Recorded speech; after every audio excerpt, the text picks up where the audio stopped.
individual, regardless of whether you are learning from someone or you are teaching someone, you have a choice. Harvey is literally the perfect example of making a choice of not being around something that doesn't positively influence him. Suits, season 1, episode 11, rules of the game. 40 plus minutes of breaking the rules and breaking the law. Netflix, let's run it back. Welcome back to my channel. It's Liv, living life with locks and learning lessons along the way. And in this video of Must Watch Gotta Learn, the sisters are at war. The brothers are at war. Everything's going down in Pearson Hardman. And I must say I was super hyped by this episode, because as soon as it started and it got into the groove, I was like, oh, I know what this one's about. And I was reminded how interesting it was, the way the power dynamics kept switching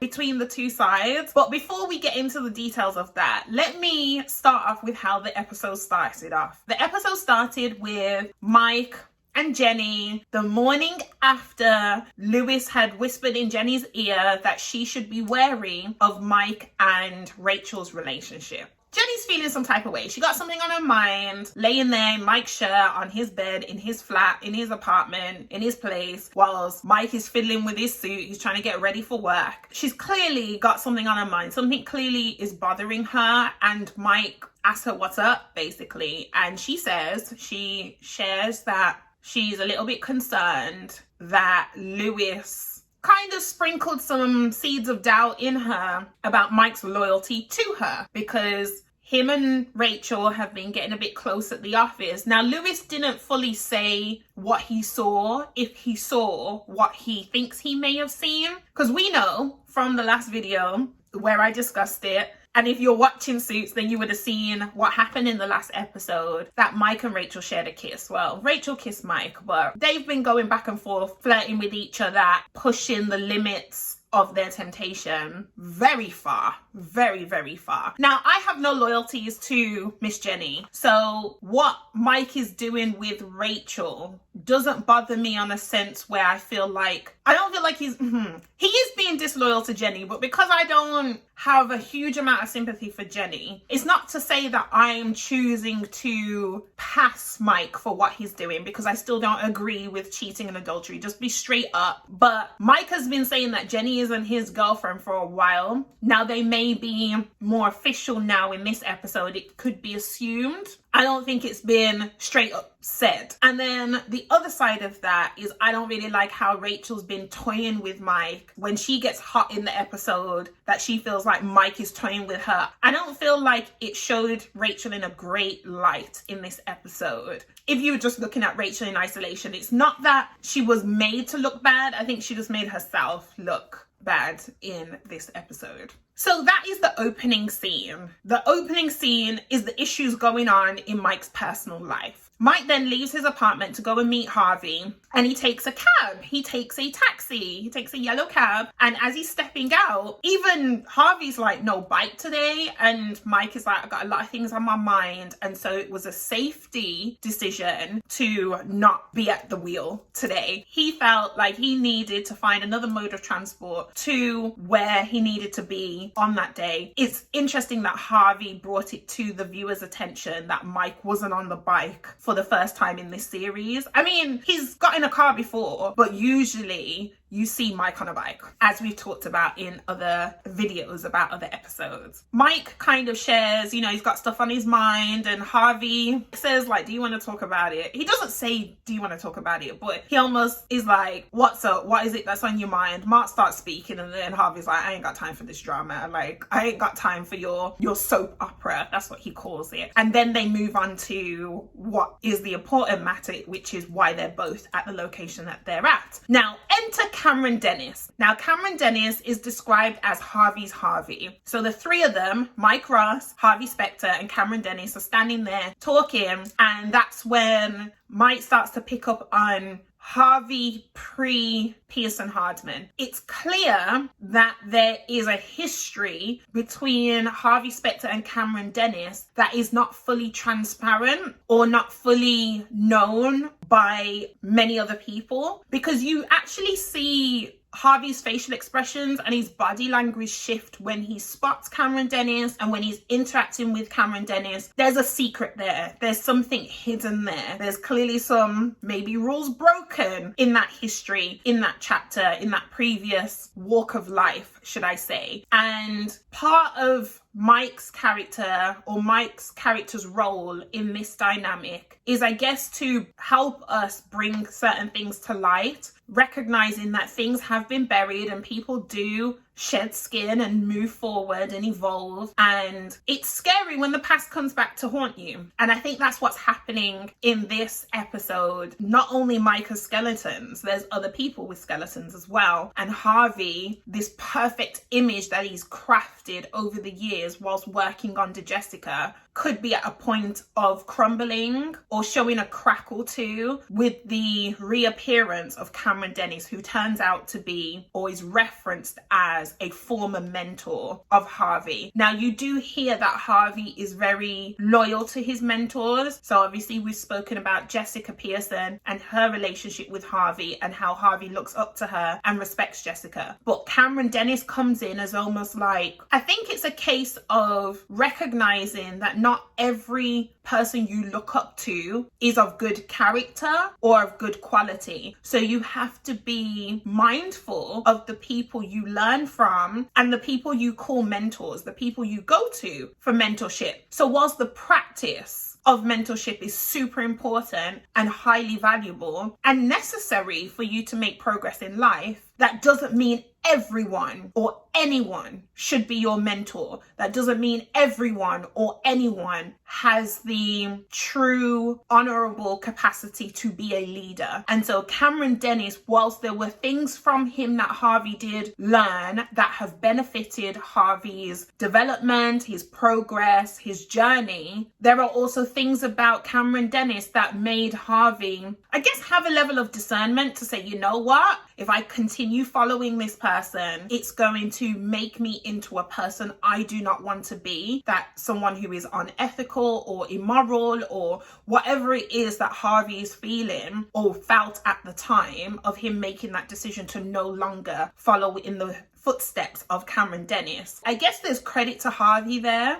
Knowing what qualities make someone a good person to model your life off of, and also continue to have that loyalty with them or for them, because you do find throughout the episode that Harvey is toying with, jostling with, battling that internal decision to do what's right, do right by the situation, do right by himself, do right by his mentor, his former mentor. Do I do something that will save my mentor but compromise me? Do I do something that is the best outcome, is the right outcome for us both, which means that I could end up going up against my former mentor or speaking out against their practices or their behavior or their attitude or their maneuvers or whatever? Every decision has a consequence. Every decision has a repercussion. Every decision will have some sort of domino effect, and that domino effect could be bad, could be good. It could be good for one person, it could be bad for another. So there's just so many calculations that Harvey is clearly doing throughout this episode. You see the stress levels rise up in him. So as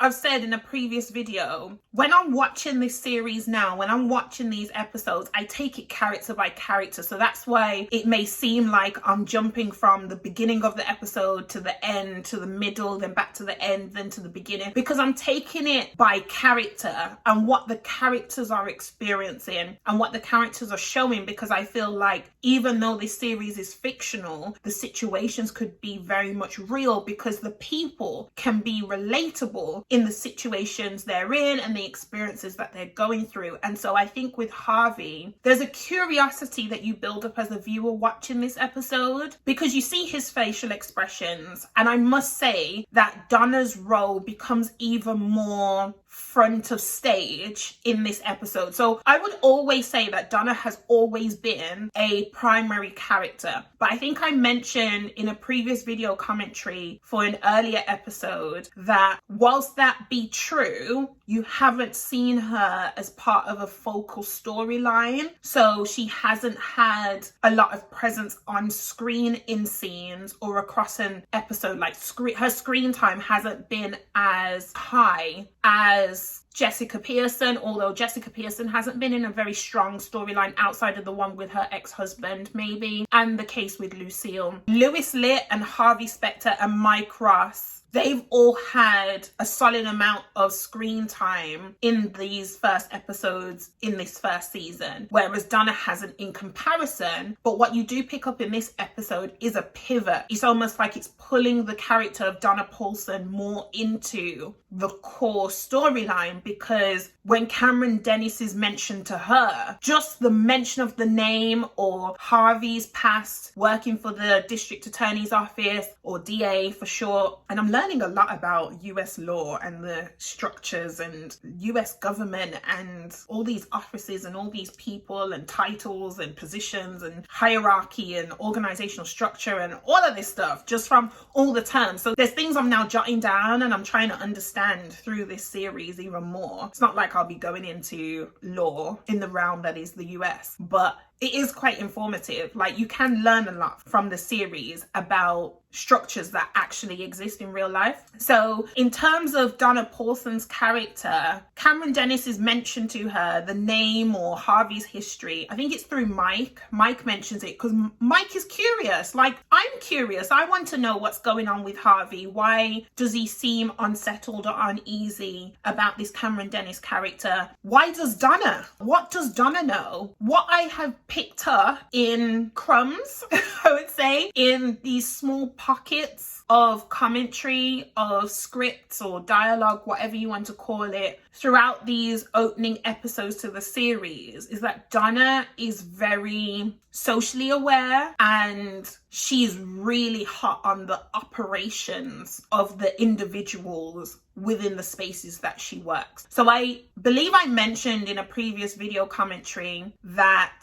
whilst Harvey's good at observing people, usually his opponents, like his lawyer or someone on the opposing side of a case that he's representing, or even his client, his own client, is able to sniff out the truth or pick up on things that are necessary in order to make progress in the case. I would say Donna does that for the internal dynamics of the law firm. So she is able to, she knows Louis, she knows Harvey, she is learning Mike, and in a way where she will be able to, I wouldn't say puppet master, but she's able to communicate with each of them in a way that they respect her regardless of her position in the firm, because they know how well she knows other people. So Donna is like a nucleus. She's like a glue. She keeps things moving quite smoothly. She's like, oh, how do I say it? Because I know what I'm thinking, but I'm thinking of the best way to word it. I would say she's like a Jessica, but whereas Jessica's the managing director, the managing partner, a named partner, her face is on the law firm. It is her business. It is her organization. So she's the outward facing management of the people within the organization, within the law firm. I would say Donna's like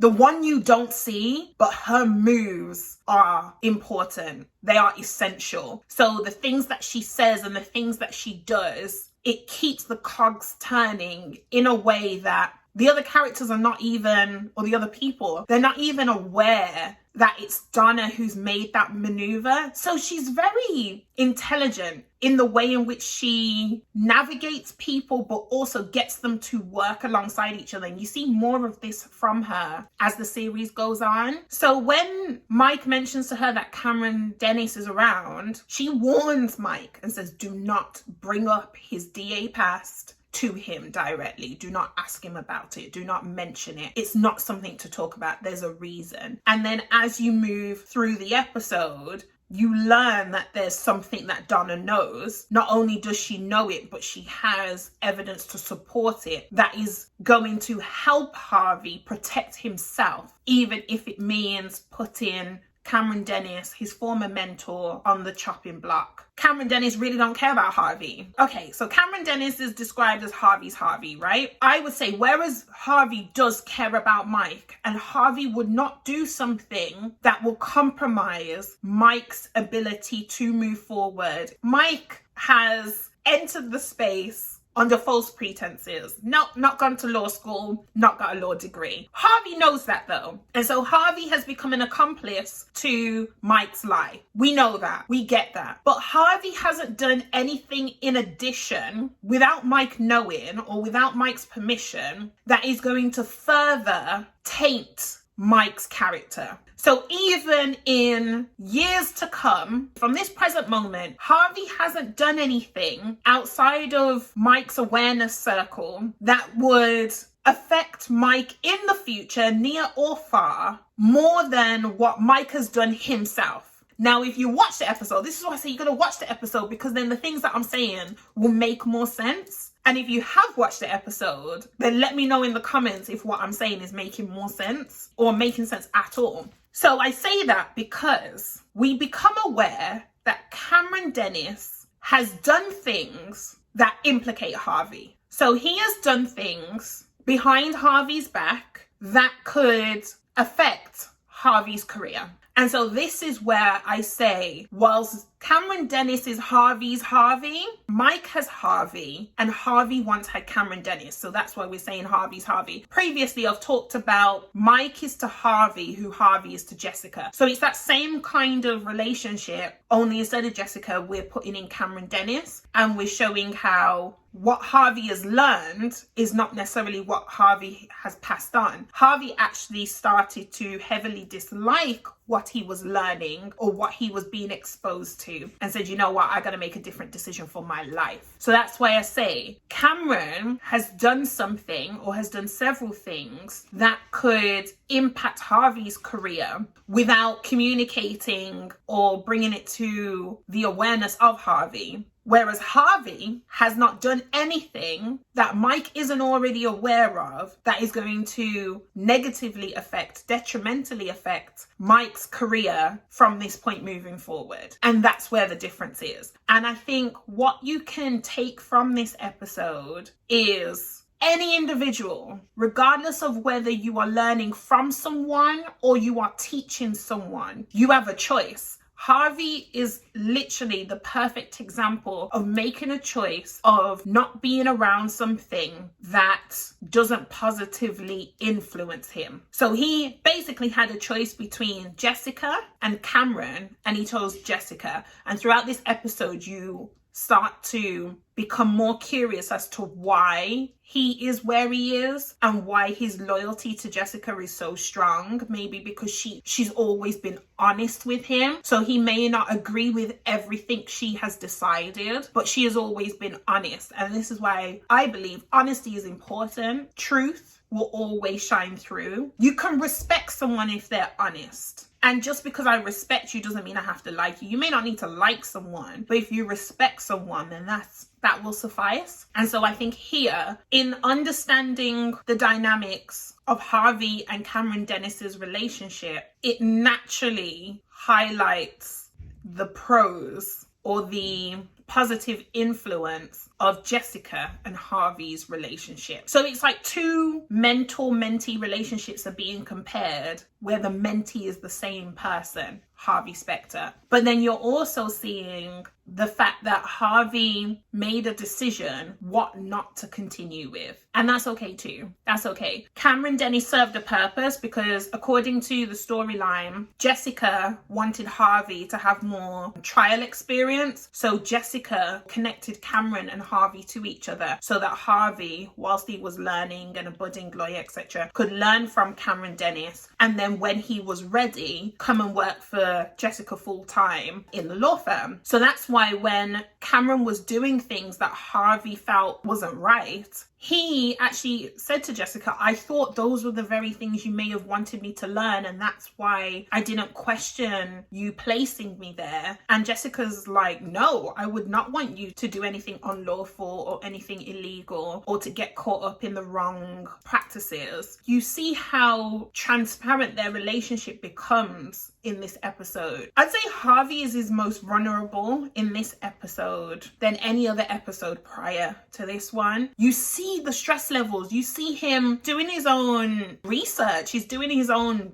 graft, like the stuff he would usually task Mike with doing, he's doing. He's the one digging up files and reading through things and trying to get to the bottom of something he's looking for. But it's because it's about himself, it's about his own image, it's about what the truth is. And you see him without his shirt jacket on, not looking polished, no smile, no cheekiness, nothing. He's just sat there looking so drained. He looks stressed. Harvey looks the most stressed in this episode than I've seen him in any other episode. He's not poised or anything. He is like scared. He's scared, he's confused, he feels hurt, he's angry, he's somewhat in denial, but then at the same time, he's desperate to be wrong about what his suspicions are growing into. But then he's also desperate for the truth. You see the fight in him, like you see the struggle in him to get to the bottom of what he's been caught up in based on what his mentor has done to him. What his mentor's done to himself, meaning like Cameron Dennis's own practices. It's almost like having an image of someone and having all this respect for them and then finding out that they're not the person you thought they were. And so that is what you're experiencing through Harvey. And so it's quite a deep episode when you think about it in terms of the impact of the storylines on the main characters. So this time it's not Mike who's paranoid. It's not Mike who's on edge. It's not Mike who is looking over his shoulder. It's Harvey. And so Harvey has a very human moment throughout this episode. So if you watch him, it's like he just seems to shrink as the episode goes on, but not shrink because he is small, but because he's almost like everything has to crumble before things can start to make sense and be rebuilt on more solid ground. Everything he ever knew is starting to feel like a lie to him. So it's deep. I'd say even though the case in this episode, and I'll get onto that in a minute, is a big case, I would say that secondary storyline in this episode, which is actually a primary storyline for the series, is what really had me hooked for this episode. It really had me hooked because I felt so connected to Harvey even though he wasn't at the forefront of the main case in this episode. So yes, he was representing one of the two sisters because, as I said at the beginning, the sisters are at war, the brothers are at war. So it was Madison versus Kelsey. Those are the sisters in this case, the Price sisters, who are trying to negotiate the division of the assets their father had because their father recently passed, and so they need to agree who's going to have what because they're sisters that don't get on, and there's a whole storyline around that. And then I say the brothers are at war because it's Harvey representing one sister and Louis representing the other. So you see Harvey and Louis go head to head,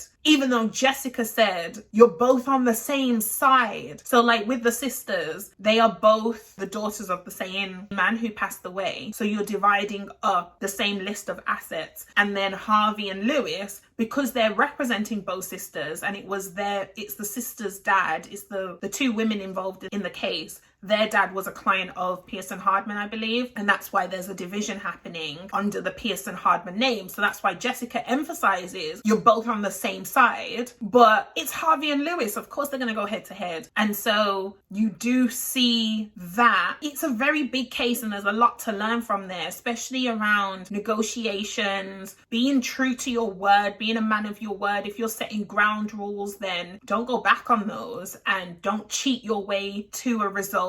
But then it's also prioritizing what you focus on. I've spoken in previous videos about win-win situations. Try and go for a win-win situation where both sides win. This case is a perfect example of that, and the way in which Harvey and Mike and Louis try and get that result. But because Harvey's distracted, I think what you also learn here is that people can have stuff going on that you don't know about or you're not aware of, and so that can throw them off mentally. Louis will be poking at Harvey, but Harvey's got other things that are really concerning him more than this case. So whilst yes, Mike is on top of the case, and has to be, because at the beginning, before things really start to spiral for Harvey, Louis and Harvey make a wager that whoever wins the case gets Mike. Louis wants Mike if he wins. Harvey doesn't necessarily go back with a counter saying, okay, well, if I win, this is what I want. And so Mike feels some type of way that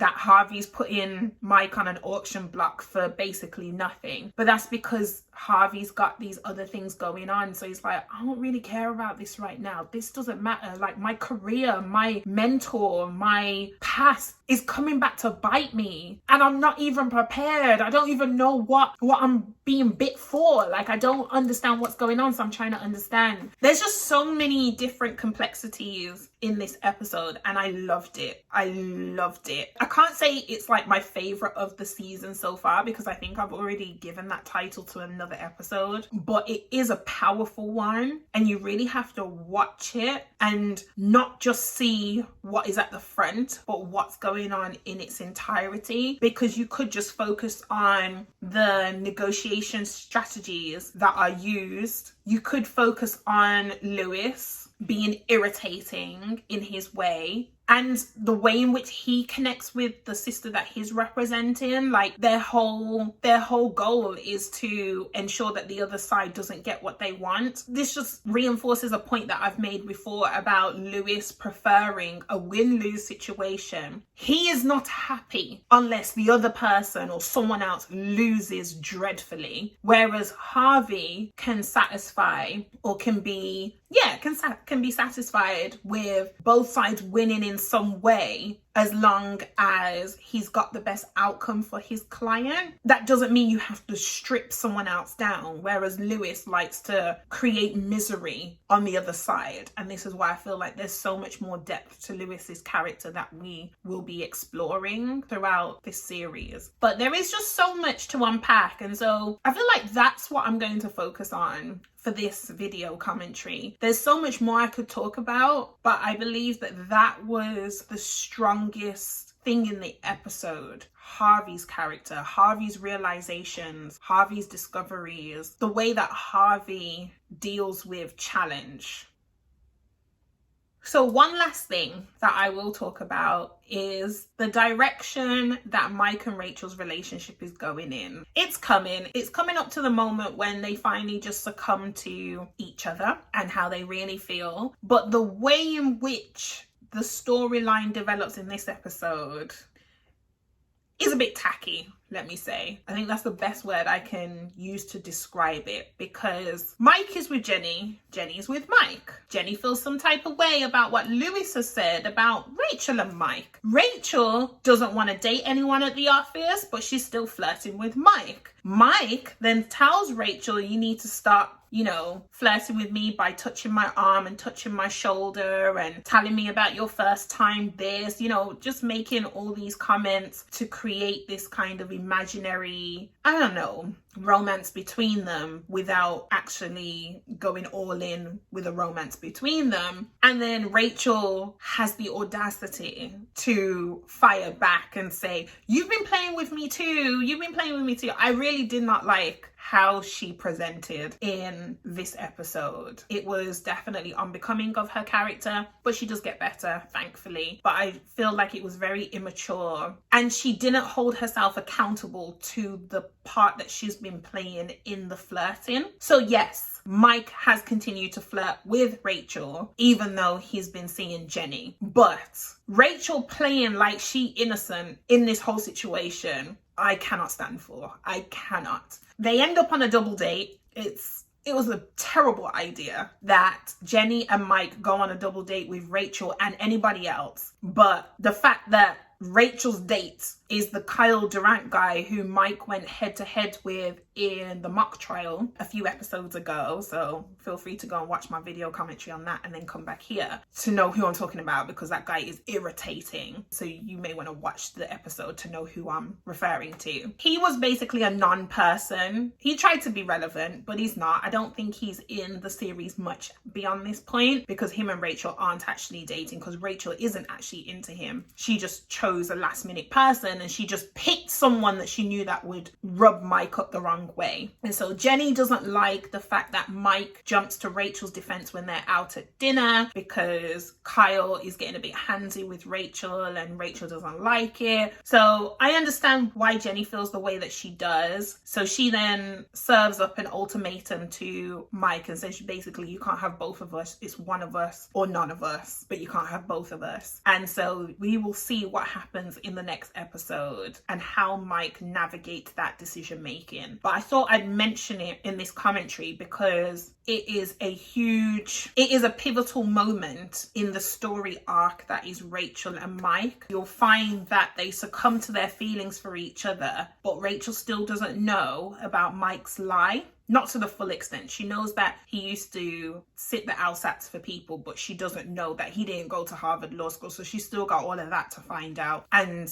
the way in which it implicates her as their relationship develops and matures. So there's all these other things. And then Jenny's gonna still have a place in the episodes, but then she fizzles out, because you do learn a bit more about the backstory as to why Jenny and Mike have such a chemistry, even though Jenny was with Trevor, Mike's best friend, and then Trevor went out the picture, and then all of a sudden Jenny and Mike are together. So there's things. That's why I say this episode, there are crumbs as well as seeds. So there's crumbs that you need to kind of pick up and know where they're coming from. But then there's also seeds that you need to be aware of and know where it's leading. If you want to watch more Suits with me, then please like, comment, and subscribe, and hit that notification bell so that you do not miss an upload about any episode, any season, or any series. And I'll see you in the next one. Thank you for watching another video on Must Watch Gotta Learn. You can find more commentary for Suits Season 1 on my channel. And if you want to be the first to watch any new season or series, then subscribe to my channel. On Must Watch Gotta Learn, we turn our favorite fictional TV series into real life lessons. It has never been more fun to binge watch a rerun.